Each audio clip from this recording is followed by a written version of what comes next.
Thank you, Professor. Our last speaker for the symposium is Dr. Ahmad Zahir Qureshi. Dr. Ahmad is a consultant in rehabilitation medicine. After completing his residency in rehabilitation medicine, he did his fellowship in neurorehabilitation and interventional rehabilitation from the Wake Forest Hospital in the United States. He is currently the medical director of the Stroke Rehabilitation Program and the chairperson of the Department of Physical Medicine and Rehabilitation at King Fahad Medical City. Warm welcome to Dr. Ahmad Zahir Qureshi.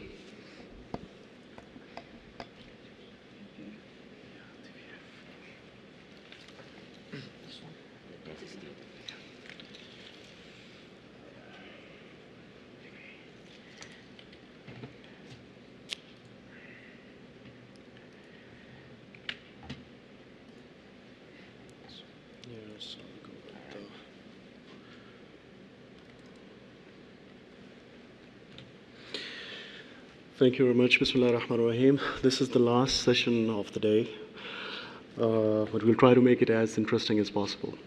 So I'm going to talk about mechanical prophylaxis for venous thromboembolism. The first slide of this presentation is probably the most important one. It summarizes probably everything over the last 2 days. And for example, if you review the literature, go online and review the research literature, probably you will find something like this. So it's a big world out there when it comes to VTE prophylaxis, and somewhere at the end of the horizon, we have this triangular volcano, which we all know of, which were discovered in 1846, which was tried. And as much as we talked about different impairments over the last 2 days, all the different impairments and disease groups affect one of these components entirely differently. The cancer behaves on hypercoagulability in an entirely different way as compared to pregnancy. Similarly, stroke patients have different risk factors as compared to spinal cord injury patients as well. So it goes a long way. And this is what we find sometimes, that we are just like this paperboard on the right side of the screen, in this vast ocean of evidence which is roaming around in the literature. So why is that? One of the reasons that was just mentioned by a presenter was the validation of the risk stratification. The risk stratification has not been validated adequately, I would say. And if the risk stratification has not been adequately validated, it brings a lot of questions to the approach that we are having towards different patients and different group diseases as well. However, guidelines do exist.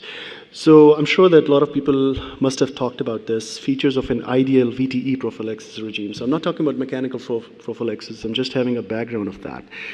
So when you talk about the last 5 things, theoretically they may be applicable or more relevant to mechanical prophylaxis. But when we talk about efficacy, we tend to put the cap of a researcher, naturally. Interestingly, there's not enough literature on mechanical prophylaxis.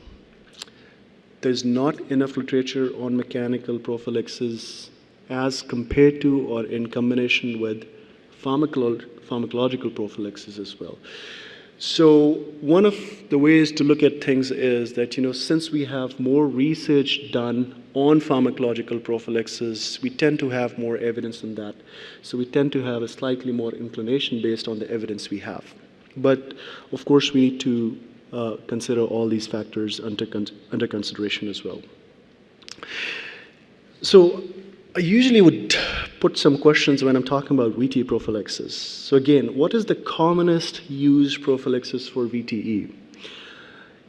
Yesterday, I actually asked this question to one of the residents, and most of the residents were thinking about enoxaparin, low enox, as they call it in the US, low molecular weight heparin, and stuff like that. So there are 2 ways to think about it or answer this question. One is inside the box, and the other one is outside the box. So right now I'm talking about VTE prophylaxis only, not mechanical prophylaxis. The answers are usually based on the mental connection. The reason I call it as a mental connection is whenever we are admitting a patient, we are somehow, the behavior or the habit is that we are associating that admission, we tend to associate that admission with the prescription of a medication for VTE. That's a general inclination. Is it good? Is it something that we need to do? Is there, if a patient is admitted, does he automatically qualify to get a medication for VTE? No. The same principle is that, for example, not all fever actually qualify the patients for antibiotics. Not all admissions qualify the patients for automatic prescription of medication for VTE prophylaxis. So why this mental connection is existing, especially among physicians, right? Because as physicians, we tend to have more authority over something doing actively as prescription. We enjoy the prescription authority. Another way of looking at it is that whenever we think of admission, the patient is in the ER, whenever we're thinking of an admission, we are thinking of a bed. So that concept of an association of an admission with a bed goes a long way. It's more than the mechanical element of the bed as well. And sometimes, when we are doing rounds, we tend to see the patients in the bed so frequently. So we have two concepts usually. Either when we're doing rounds, either the patient is in the bed or probably he has gone out for investigations. Is there any third option? Yes, there is. So having worked in three different parts of the world, in an underdeveloped health system, developing health system, and a developed health system as well. So I've been working in 3 different countries, and this is what I found, typically, a classic one. If you look at this order, activity as tolerated. And it goes on for the rest of the stay of the patient, activity as tolerated. Once you put that order, this order is connected with our VTE prophylaxis. So our first order stays there, likely this order stays there as well. KFMC has a wonderful solution to that. We recently upgraded our VTE prophylaxis form and guidelines as well. And if you look at this, you will see that one thing is common in all the different kind of patients associated at risk with different risk levels, which is non-pharmacological, which is early ambulation. It is an entirely different discussion, how early is an early ambulation, what is the difference between ambulation and mobility. What is an ambulation good enough that we can discontinue our pharmacological prophylaxis or prophylaxis in general? So coming back to the same question, what is the commonest prophylaxis for VTE? If you just look at that, the commonest prophylaxis for VTE is, or supposedly is, move.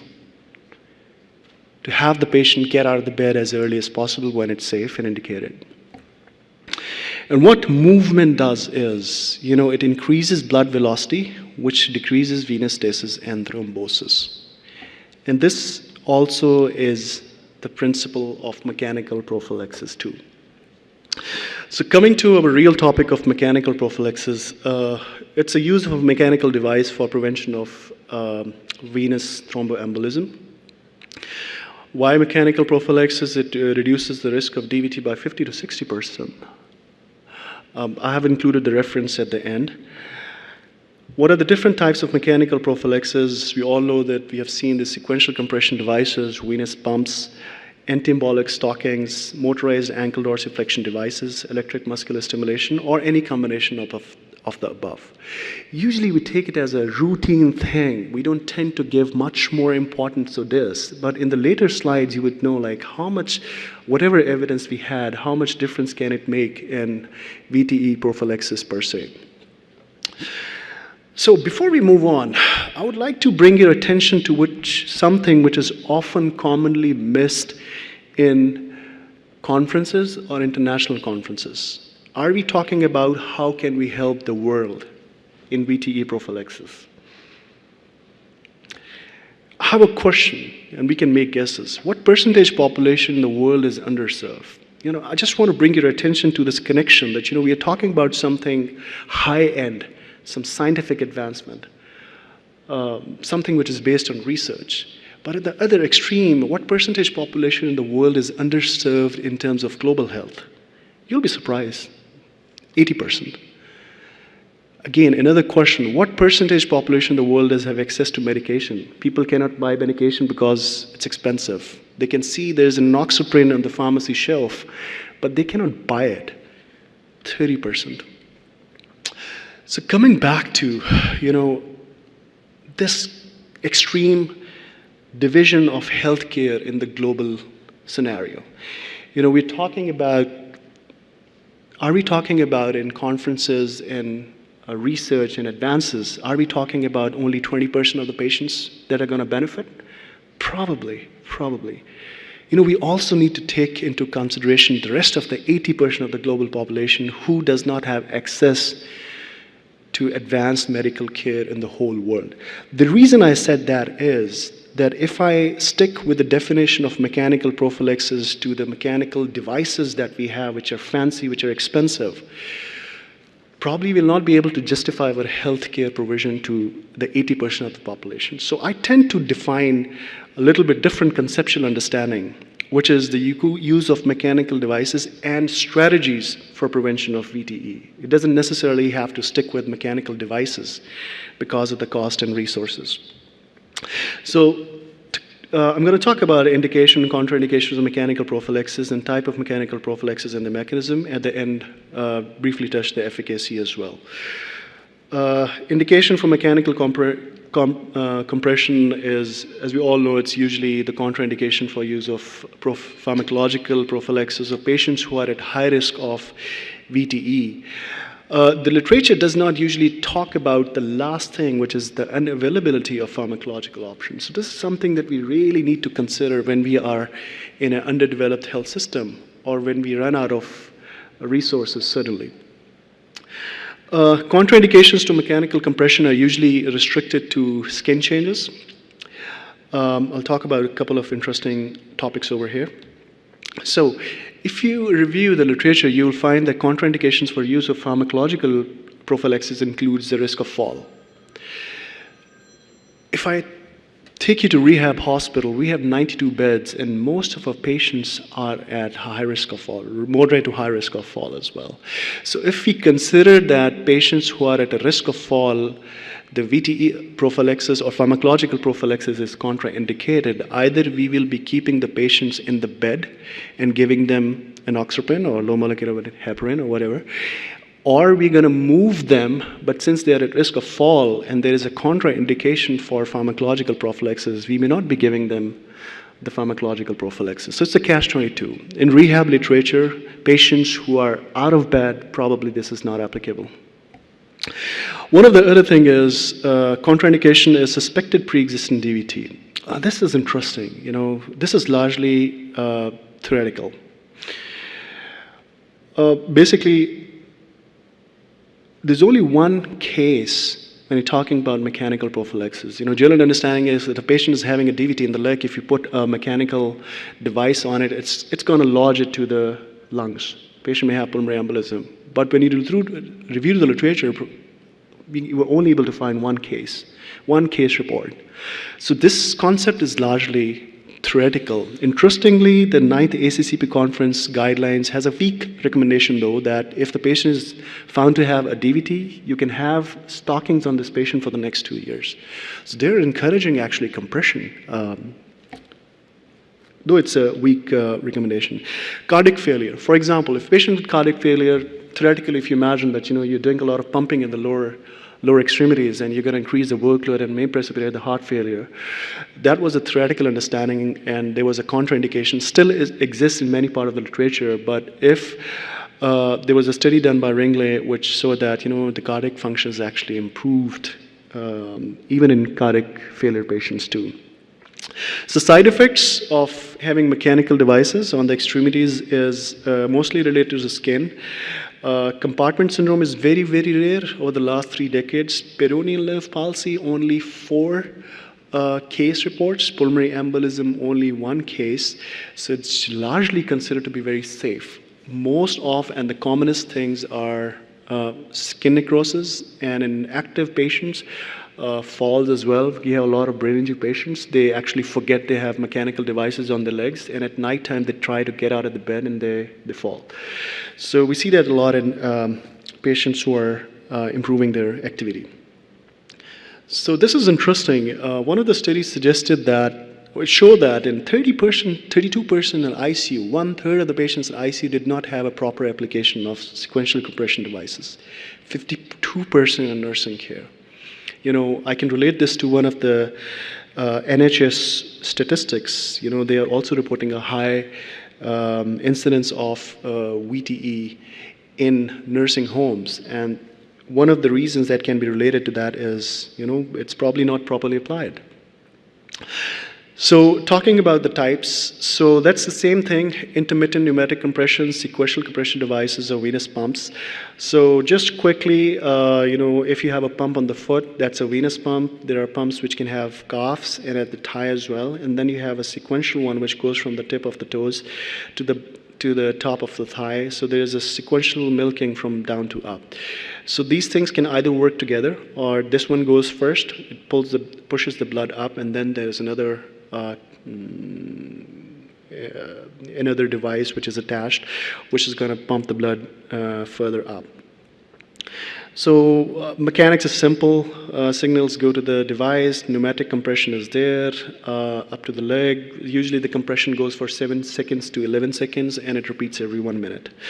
So what is the mechanism? So mechanism is when you have the mechanism is the same as that of walking, you know, moving the ankles. How does it help?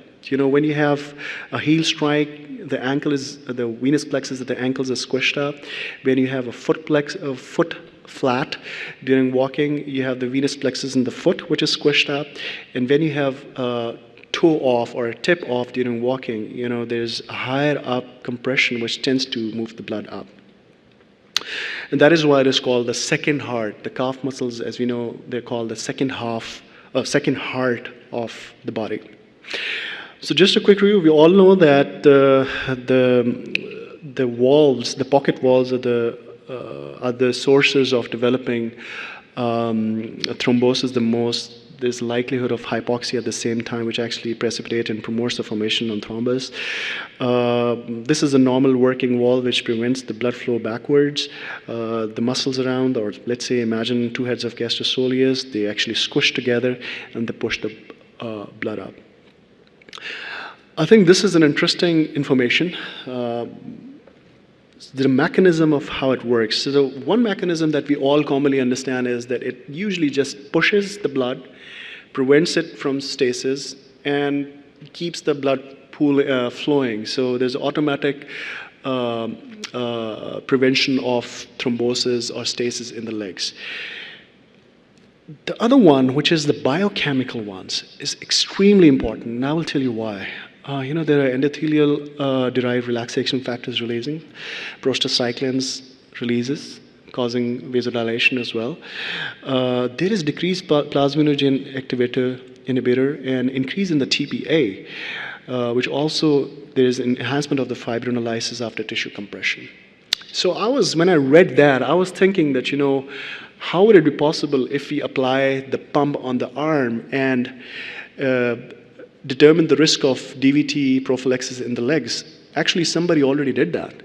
So there are 3 interesting studies. What they did was they applied the sequential compression device on the arm, and they found that the DVT risk in the legs is decreased as well. So you cannot justify that based on the mechanical mechanisms. So there's a huge overlay of chemical mechanisms as well. Another guy did what they did was they applied the pump on sequential compression devices only on one leg, and they found that the DVT risk is reduced by 0 to 10% in the other leg as well. So it's hard to imagine, but you know, this tells you how important can be the chemical mechanisms involved in the prevention while using mechanical devices. So the second one is a motorized ankle dorsiflexion device. I hope the video plays over here. All right, we got lucky, yeah. Additional software is required. I don't know if you're gonna be really lucky or not, but we'll try.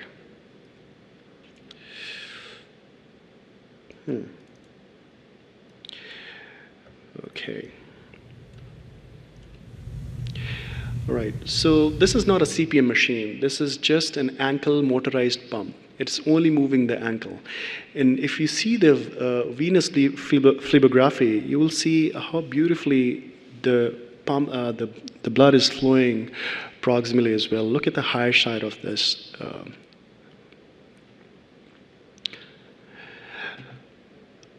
I think this is the device of the future. Why? There is an FDA approval for this device, which is Class 2 medical device. And what is a Class 2 medical device? I'll give you an example, which is actually the example given on the FDA website too. So there are three types of mechanical classes of approval of medical devices in FDA. Class 1 has the lowest risk and lowest need of regulatory monitoring. So Class 3 is opposite that. So Class 2 lies somewhere in the middle. The most commonly used mechanical device in the world, probably, is a Class 2 mechanical device. And that mechanical device is actually a barrier contraceptive, which is a condom. So this thing does as good as what it does as a condom does for its indication. So advantages, it's a lightweight bedside. You can carry it on with you. No risk factors. If you're pushing too hard, push in a wrong position, it would automatically stop. The limitation is that we don't know how long, if we stop this movement, how long the effect is going to continue to benefit the patient. Anabolic stockings, we all know the graduated stockings. The maximum pressure is at the ankle, which is about 14 to 42, then at the calf and knee, and as you go high. So that goes in a very graduated sequential pattern as well. So it may not be the best for the patients who are not able to move, especially in the ICU category, because patients may not be able to move their legs. And we need to have some muscular activity to facilitate this process. So this is a classic stocking profile as well. So if you see, the maximum pressure is typically 18 millimeters at the ankle. So somebody said, like, okay, why 18? Why not I give more than 20? Right? So more is not always the better, because they found that if you give pressures more than 20 millimeters of mercury, it's going to compress on and decrease tissue perfusion in the subcutaneous tissue. So 14 to 20 is where we need to fall to get maximum venous flow. Electric muscular stimulation, we typically use that for motor recovery as well. But it has been touted as to prevention of VTE, especially in the lower extremities. There's another device which is called a foot electric stimulation device as well. So what is the mechanism? Basically we are encouraging the same thing what the pump was doing or what the motorized ankle was doing. We are just moving it with the help of electric stimulation, especially for patients who cannot move it actively or there's nobody around to do it passively for them. We can have a device or electric stimulation for that. So electric stimulation, which is commonly used under patients in anesthesia, they use a very high AC current, which is not tolerable for normal patients who have sensations. So what they suggested was just to have a low AC current for the stimulation, which is tolerable for any person who has an intact sensation as well. So there was a study between electric muscular stimulation versus sequential compression devices. So 80 to 90% of all the patients said both are uncomfortable, but they found that the stimulation is actually less comfortable than the sequential devices. So this device, which is actually on the venous plexus on the foot, is actually very small. It can be used while the patient is walking, talking. He can just put his battery and the apparatus in the stockings with him on the socks. So this is one of the new innovations which is showing up, which actually is beneficial because it does not restrict the mobility of the patient. So talking about the strategies, I'm talking about the people from underdeveloped health systems, who don't have an access to fancy stuff.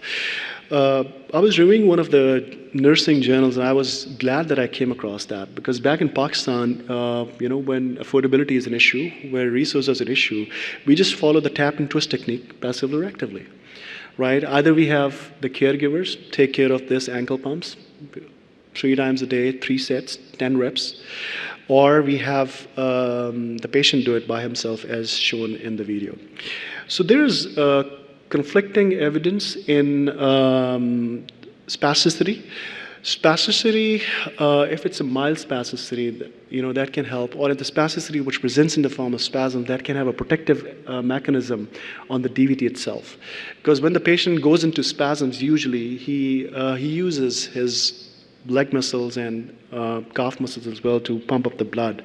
But if you review the literature, severity of spasticity has a poor prognosis on VTE prevention. It increases. So data mostly favors that increase in spasticity increases the VTE chances. So probably of the whole thing that we are discussing, this is the power slide. So if you see mechanical versus no prophylaxis, 45%. And it is somewhat comparable to the data we have talked about in pharmacological prophylaxis as well. So pharmacological versus mechanical is 50%. Mechanical plus pharmacological versus mechanical itself, DVC risk reduction is about almost nearing 50% as well. And of course, when we are doing all the things together, mechanical plus pharmacological versus pharmacological, the DVT risk reduction is the maximum, which is more than exceeding 60%. This is basically, of all the literature that I reviewed, I found that this is more relevant to patients who are at high risk for VTE. So last few slides on the efficacy, graduated stockings. DVT rates are decreased with the stockings alone, 9%, and PE risk are also decreased by 2%, up to 2% as well, versus no prophylaxis. That study was done in trauma patients. There's usually a question in the rounds, how do you manage, should the graduated stockings be knee-high or thigh-high? There is no difference. The thigh-high, usually if the patient tells us that, I don't like it, and most of the patients, by the way, they don't like thigh-high. We don't have to panic about it. We don't have to insist about it. So that's what I tell the nurses and the residents and the patient family. That's fine. Even if you're able to tolerate up to the knee as well, that's okay. But make sure that there is no tourniquet effect, because when they roll it down, there's usually a tourniquet effect at above, just below the knee. So knee-high remains a popular. So there's a new technology. We have standard graduated stockings. So what they do is they examine the patient's legs for about 3 days, and based upon their variation in the leg circumferences, they knit the stockings to benefit the patient. Sequential compression devices, DVD rates with sequential compression devices were significantly decreased as compared to no prophylaxis on 16,000 admitted patients for trauma and critical care. When you compare sequential compression devices pharmacological, there was a large meta-analysis, and you would be surprised there was no significant difference in PE, DVT, or even mortality as well. But we cannot rely on recommendations or guidelines based on this study or this large meta-analysis as well. It was mainly on a surgical. So most of the literature that you would come across in VTE prophylaxis is mainly, which is validated more, is in surgical patients. So thigh versus leg compression, same principle as we said in graduated stocking. There's no difference. So you would be, one of the things that I would like to mention over here. So foot pumps, what they did in the study was they applied the compressions on the foot and they applied the compressions on the thigh. That study actually showed that the foot patients had a better VTE reduction. But as I said, that the results are mixed. There are certain studies that say no significant difference. There are certain studies say which obvious improvement in risk reduction in thigh patients as compared to foot pumps. So that actually sends us a reminder that the biochemical responses are very significantly considerable when it comes to mechanical compression. Stockings plus sequential compression devices. This is something that most of us used a lot. But if you use stocking and a sequential compression devices on top of that, it will not really benefit a lot. But the bottom line is that, for example, if the patient says, I cannot wear the stockings, only leave me on pneumatic compression, we don't have to panic. We'll say, that's fine, pretty good. This is the last slide, and it tells us that I like this article so much that I actually kept this whole statement from this article. It is worth it. This is a really comprehensive statement, and I think that would summarize what we've discussed over the last 2 days. It is worth emphasizing that all modalities used in evidence-based approach should always be interpreted in complex context of individualized patients. So the word is individualized and not simply a comprehensive meta-analysis. No two patients are created equally, and therefore we as provider must at times customize our approach to our patients' VTE risk reduction individually. So thank you so much.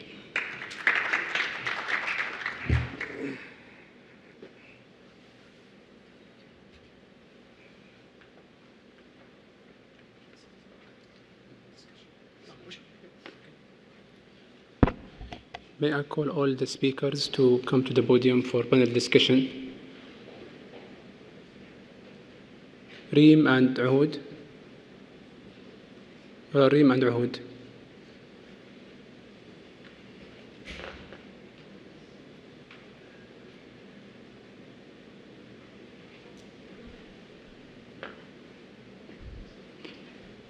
I know you have no energy. This is the end of the conference. Questions? Yes, go ahead. Please go to.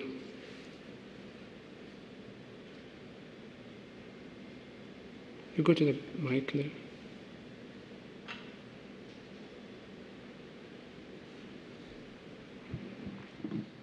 Okay. Thank you very much for all this effort to make this event very successful.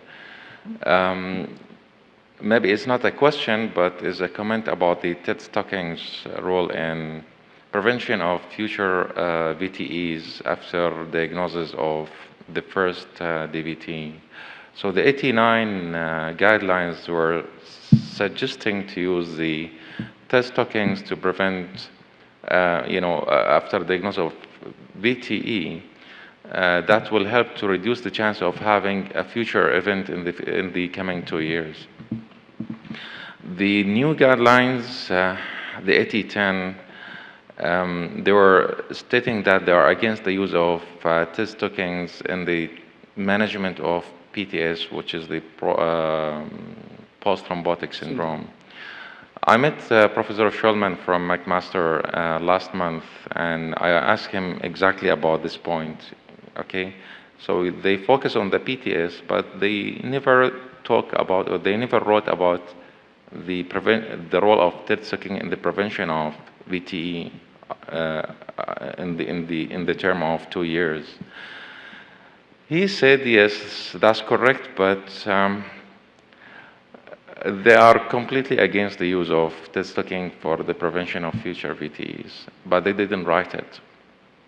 I don't know why. So maybe good luck for the TED stockings in the future. That's it. Yeah. Alqurashi, if you have. Well, thank you. I'll come back to one of the things that I mentioned, that it's very individualized when it comes to selecting mechanical devices based upon the underlying biochemical mechanisms involved in certain patient or certain disease impairment groups. The quotation was from the ACCP guideline, as you mentioned, that that they're recommending to having the stockings on, which is actually a grade 2B recommendation, a very weak recommendation. But when I had reviewed the same article or the guidelines, I did not find anything that would say that it will not help at all, which is probably a verbal communication that you had with one of the clinicians there. This can also be validated, but I would say in general, because this presentation was not, you might have noticed, it is not impairment group specific. Because as I said, like the hypercoagulability has a different mechanism in stroke versus pregnancy versus cancer, right? Is the TED stocking efficacious in all the 3 groups in the same manner? We don't know. As we say, like most of the literature is coming from surgical background and trauma patients. The medical literature is really scarce because there's so many underlying mechanisms and so many pathologies to be discussed. it's still, I think we have a long way to go, to be honest. Anything you want to add, Dr. Hussam, about the role of TED stockings and VTE Well, prophylaxis? again, probably from the high-risk group, probably they don't work. There is some evidence, but it depends on what do you compare it with. We are shying away from using it in the ICU, like as just an example of high-risk group, and like everybody agrees, if your patient can walk, I think this is the best prevention. And today, we don't admit patients to the hospital similar to before. So in the past, we used to see patients walking in the hospital. Now, these can be served on an outpatient basis, whether they are coming for a procedure, day unit, or they can come and go. They can come to the hospital, get their IV antibiotics, and go home. So today's medicine will, it's not the same as before. Patients are sicker, they have more comorbid illnesses, and when they get to the hospital, they really need to be hospitalized. So I think